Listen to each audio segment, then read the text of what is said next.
Եկեղեցու հայրերն ասում են, որ առողջացող հոգու առաջին նշանը սեփական մեղքերը տեսնելն է ինչպես ծովի ավազը։ Առաջին նշանն է դա առողջացող հոգու։ Երբ որ ես հաճախ այստեղ խոսում եմ, այս ալիքում խոսում եմ ապաշխարության մասին, միշտ գտնվում են թեև փոքրամասնություն, բայց մարդիկ, ովքեր որ սկսում են ուրիշներին մեղադրել, թե այ իրանք են մեղավոր, տերտերներն են մեղավոր, կաթողիկոսն է մեղավոր, ընդդիմությունն է մեղավոր, իշխանությունն է մեղավոր, բոլորն են մեղավոր, ու մարդիկ չեն նայում սեփական անձի ներսը։ Բայց հիշեք, առողջացող հոգու ամենաառաջին նշանը ոչ թե գնացիր եկեղեցի, 100 հատ ման վառեցիր,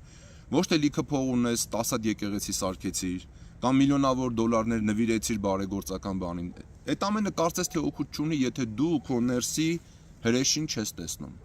Որովհետև երբ որ դու քո ներսը չես նայում, դու չես տեսնում քո ներսի հրեշը։ Եթե դու նայես քո ներսը, դու կտեսնես, որ այնտեղ համ հրեշ կա, համ գանձ կա։ Որպեսզի դու հասնես քո ներսի գանձին, հիմա կասեմ, թե որն է այդ գանձը։ Դու պետք է այդ հրեշի հետ պատերազմի մեջ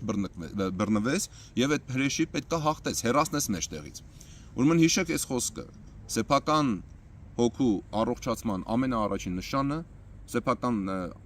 մեղքերը տեսնելն է ինչպես ծովի ավազը։